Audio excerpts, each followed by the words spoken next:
Shalom, kita bertemu kembali dalam Ephrata Diffusion pada hari ini. Kita akan sharing tentang ikatan amarah. Saya akan bacakan Alkitab dari Yakobus 1 ayat 19 sampai 21, demikian firman Tuhan.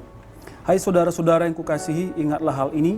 Setiap orang hendaklah cepat untuk mendengar, tetapi lambat untuk berkata-kata, dan juga lambat untuk marah. Sebab amarah manusia tidak mengerjakan kebenaran di hadapan Allah. Sebab itu buanglah segala sesuatu yang kotor dan kejahatan yang begitu banyak itu, dan terimalah dengan lemah lembut firman yang tertanam di dalam hatimu yang berkuasa menyelamatkan jiwamu.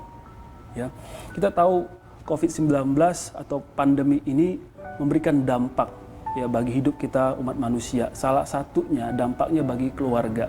Saya sering mendengar ada keluhan semacam statement-statement di media sosial dan juga usaha orang bagaimana cara mengatasi stres di rumah gitu. Kenapa? Ternyata rupanya dalam situasi COVID-19 ini mengharuskan banyak orang tinggal di rumah dan banyak keluhan stres. Kenapa bisa stres? Kemungkinan juga ada timbul konflik, ada timbul amarah, belum lagi karena masalah pergumulan ekonomi dan yang lainnya. Dan hari ini kita mau belajar bagaimana cara kita untuk bisa menang atas pergumulan amarah ini. Kita tidak bicara boleh marah atau tidak saat ini, tapi kita tahu bahwa dampak dari marah yang berlebihan, amarah itu negatif selalu, kan? Gara-gara amarah kita bisa renggang hubungannya, gara-gara amarah kita tahu ya hubungan satu sama lain justru semakin jauh kayak gitu. Gara-gara amarah bukan memperoleh solusi, bahkan memperparah keadaan masalah gitu. Banyak penyebab amarah ya, salah satunya misalnya hidup yang penat, banyak pikiran, beban gitu. Jadi sama seperti lift itu kan ada kapasitasnya, ada muatannya seperti itu. Kalau sudah banyak orang masuk gitu ya, tiba-tiba satu anak kecil aja datang masuk ke dalam lift, itu kan lift itu langsung bunyi penget seperti itu. Kenapa? Karena muatannya melebihi kapasitas. Demikian juga hidup ini, kalau dalam pikiran kita sudah penat, mumet, oleh karena masalah kecil aja, kita langsung marah, meledak seperti itu. Ya. Nah, ada juga faktor lain yang paling sering menyebabkan kita bisa marah, yaitu apa? Karena luka di hati, kepahitan, dendam. Ini faktor yang paling sering membuat kita mudah sekali marah. Ya, jadi saya pikir kita mau belajar dari firman Tuhan hari ini bagaimana cara kita mengatasi amarah. Yang pertama, ya, firman Tuhan mengajarkan kita buanglah segala sesuatu yang kotor dan kejahatan yang begitu banyak itu. Ayat 21 kita lihat bersama-sama kayak gitu. Nah, jadi ayat 21 itu kenapa kita disuruh membuang segala sesuatu yang kotor? Ini saya katakan tadi, kita mungkin di dalamnya ada dendam, ada amarah, ada luka.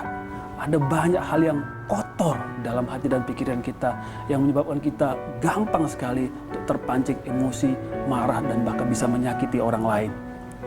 Nah, teori iceberg mengatakan begini, ini teori Sigmund Freud yang mengatakan tentang gunung es, ya, ada permukaan gunung es tapi di dalamnya ada bongkahan yang begitu besar. Jadi Sigmund Freud bilang begini, ternyata perilaku-perilaku kita yang kelihatan di permukaan atau yang kita tunjukkan itu banyak dipengaruhi oleh konflik-konflik alam bawah sadar kita seperti itu. Dan bisa saya pahami mungkin konflik-konflik yang pernah ada di dalam hati kita, dalam pikiran kita, pengalaman masa lalu yang pahit, itu bisa menyebabkan kita bisa kasih respon-respon yang salah, kita gampang marah dan bisa menyakiti orang lain. Oleh karena itu kita perlu buang itu semua, kita perlu bereskan itu semua. Jangan biarkan kepahitan, dendam, sakit hati ada dalam pikiran kita. Ini mempengaruhi relasi dalam rumah tangga dan keluarga. Bagaimana caranya? Saya pikir kita harus melepaskan pengampunan. Ingat, Yesus sudah mengasihi kita, sangat mengasihi kita. Buktinya apa? Salib itu. Sampai mati Yesus supaya kita bisa diampuni. Banyak orang yang banyak diampuni, dia akan banyak mengasihi. Itu perkataan Yesus. Kita ingat bersama-sama. Terus yang kedua, tadi pertama kita ingat bahwa kita membuang segala sesuatu yang kotor dan kejahatan yang begitu banyak dalam hidup kita. Yang kedua, kita menerima firman Tuhan, ya, yang tertanam di dalam hati kita. Terimalah dengan lemah lembut firman Tuhan yang tertanam dalam hati kita, karena itu akan menyelamatkan jiwa kita. Kita butuh firman. Firman Tuhan itu akan menolong kita menyelesaikan banyak masalah. Ya. Amarah justru akan memperparah masalah. Amarah justru akan merenggangkan hubungan. Tetapi firman Tuhan akan senantiasa memberikan kekuatan bagi kita untuk menyelesaikan masalah dan banyak konflik. Oleh karena itu, cepatlah untuk mendengar, lambatlah dalam berkata-kata, dan lambatlah untuk marah. Tuhan Yesus memberkati kita. Shalom.